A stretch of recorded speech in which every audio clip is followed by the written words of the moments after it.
Thank you very much, Mr. Speaker. Mr. Speaker, this goes directed to the Attorney General and the Minister of Finance. As you are aware, under Section 25, a minister has powers to appropriate 10% of the budget without coming to Parliament. And this 10% arises from Section 26 of the Contingent Fund, which is 3.5% of the total budget. I want you to confirm to us that you do these budgets intentionally so that you are able to have the 10% without a recourse to Parliament. If not, why don't we amend the law to say that instead of the approved budget, what was spent the previous financial year should be the one to be applicable? Two, Mr. Speaker, they talked about ghost schools, and I think education is very important. I have seen here a school in Mbale called Mbale Senior Secondary. It is being called under the schools faith-based or for government aid. Mbale is totally 100% a government school. How do you leave schools which are meant to really benefit and you put Mbale? This is on page 386, number 162.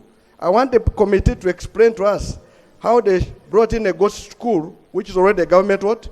Government school.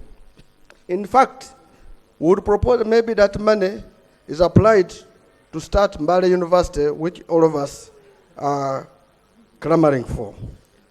Mr. Speaker, I have noticed this budget every year. If you look through the lists of those people, the projects which are going to be implemented, they have been brought here year in, year out, like the schools, like the health units and whatever. Why? Why do you recycle? We need a commitment from government that if anything stays, and because these are by their only the schools which appear always, and we don't know how they reach the list. I had my brother asking that they put 4 city schools in their area, none appeared. They must tell us the criteria, how they choose these schools, how they choose these health centers, because this is becoming very interesting. Is it because you are members of budget committee, you go and put in what belongs to you, or what? And this must be explained to us. And that's maybe the reason why the president returned the list thing. You are making mistakes. For the first time, we must deal with how did these lists access the lists in the budget committee. 3, Mr. Speaker, I have here a school in Kampala. I can say in Mukono. They are charging 3,865,000. It's a private school. And it's headed by one person in those front bench. 3,865,000 per term. About 4 million. That's a school which can be afforded maybe by MPs. And exactly. Because that's a very expensive school. That means the recourse to other poor Ugandans is public schools. Now, if a public school is not in an area with good teachers, we're in problems. I want to make a proposal that government right now has created many sub-counties. Those which used to be villages are now sub-counties. Those which used to be sub-counties now are districts. I think the policy you made at that time for sub-counties was when they were big sub-counties and big districts. I recall they were initially 39. I don't know the number now. Why don't you go back?